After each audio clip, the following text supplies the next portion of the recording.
In today's Leeds news, Gnonto interest, Ombang set for loan, Skipp link re-emerges, Betis Eye Firpo, and the news wrap-up.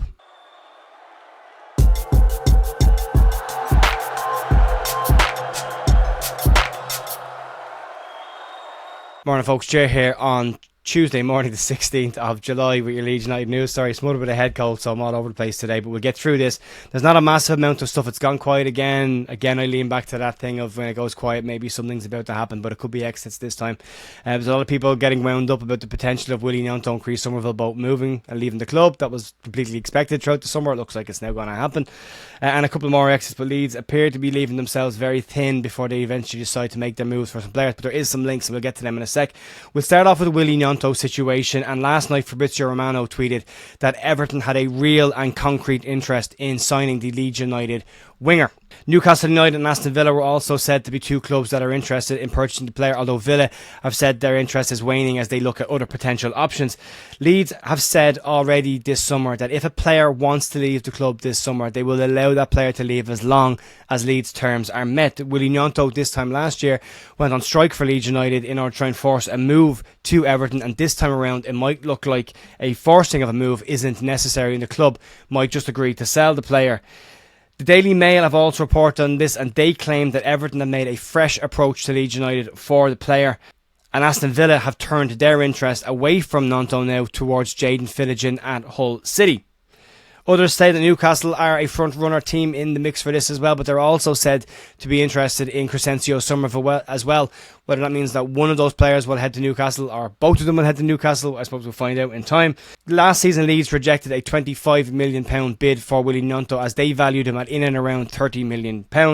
A rumoured opening bid of £22 million is said to have gone in from Everton, and negotiations between the clubs are said to be ongoing, with that initial £22 million not necessarily being accepted. But I should point out that £22 million bid is rumoured and not necessarily coming from factual sources as of right now. News did come out around the end of the season that Gnonto was keen on an exit from Leeds United again this summer and would likely move towards Serie A if he could have his way. The financial restrictions in Serie A and the lack of money floating around there, with Inter Milan valuing Gnonto at £4 million means the likelihood of a move to Serie A is very, very unlikely, and it appears that a move to the Premier Division may be something he'll have to settle for instead. It's an interesting one for me. I'm not massively against Willie Gnonto moving on as long as Leeds can replace him. I think Dan James, for me personally, last season was a better player for Leeds. I don't like Willie's rolling around on the ground and throwing his arms in the air all the time. When he's on it, he's very, very good. When he's having a moan, he's having a moan, and I'd rather not watch that. But I think you've got Dan James there. If you can bring in a decent replacement for Gnonto, you could be okay in that position, but it remains to be seen if he even gets into the starting lineup at Everton as a winger, given what they've brought in this summer already.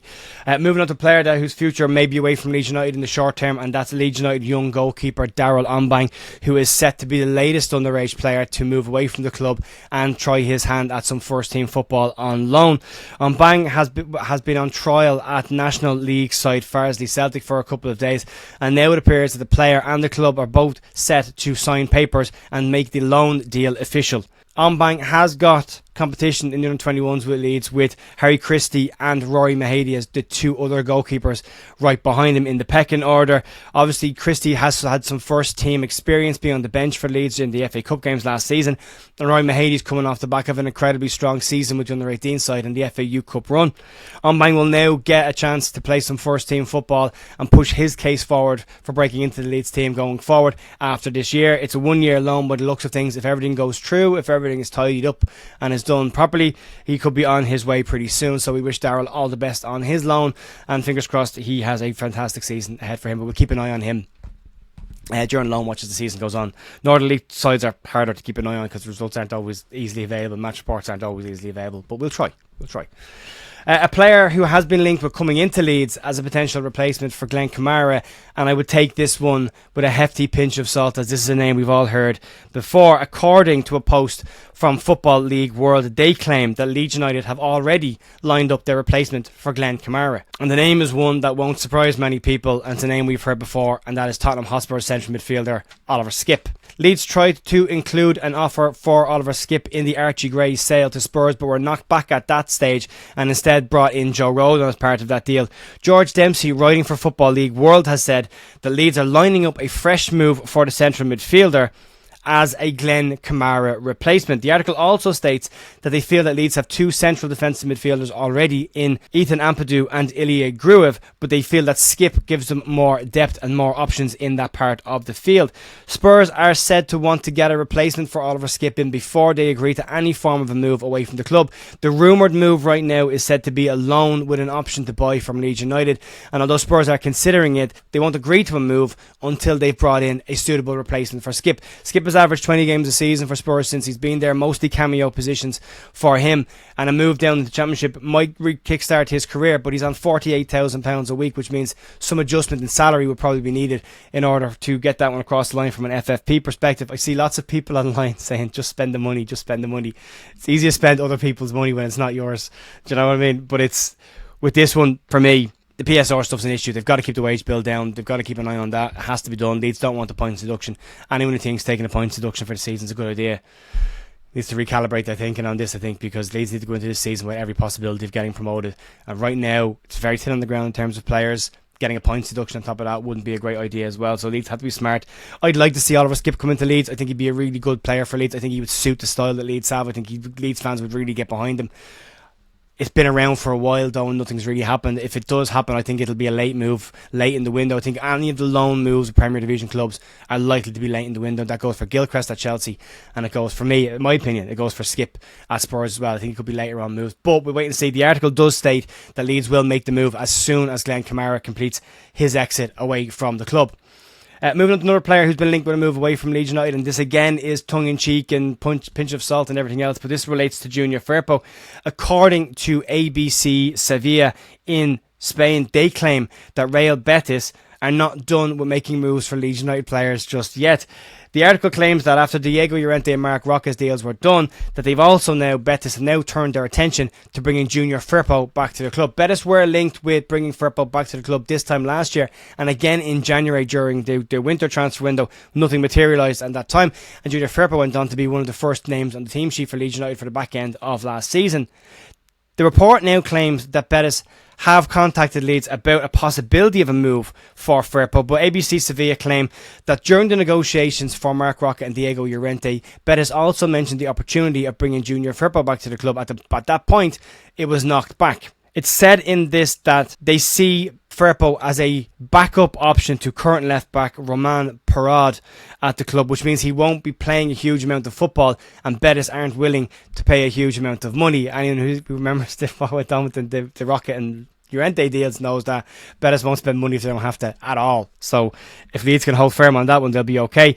I think it's very unlikely that Junior Firpo leaves Leeds this summer now. I think there might have been a possibility at the end of the season. I think the fact that the first pre-season game against Harrogate is on Friday, he's been in the front of all the media again. He's been very positive in the videos that we've seen him there, and he's the only left back currently at the club for Leeds.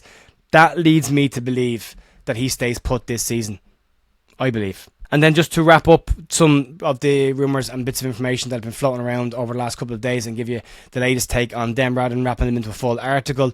The first part of this is related to Glenn Kamara, who is currently set to be in Rennes in France and is completing a medical today ahead of what is expected to be an £8.2 million fee. However, James Marshman at Team Talk reckons the bid is actually only £6.7 million. And before anybody reacts to a James Marshman post, just remember, Team Talk tend to get a huge amount of information incorrect, and have done on a consistent basis when it comes to Leeds United. They broke a exclusive about Gnonto earlier this summer, it didn't happen. They broke the Patrick Vieira to Leeds last summer, didn't happen.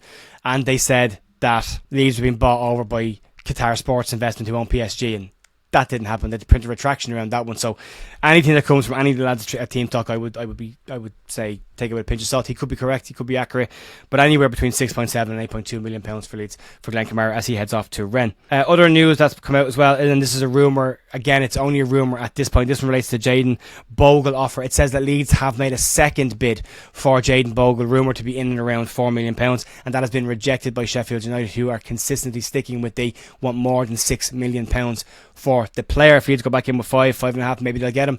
They'd want to get this one wrapped up pretty quick for my book. I would like to see Bogle go to Germany with the squad and get as much time as he can, but we'll have to wait and see with that. The report also says that Leeds are likely to step up their interest in Bogle again and are not finished with this move. So you could see likely Leeds go back in with a third bid for the player and try and get that one boxed off. As I said, I've been saying all last week and this week, if anything dramatic happens between today and tonight, I will pop back on later on with a live stream. Outside of that, I will be crawling under a duvet to feel sorry for myself for the rest of the day. Have a great rest of your day. I hope it's better. And I'll be back tomorrow morning for more Leeds news. And I'll talk to you then. See you. Bye.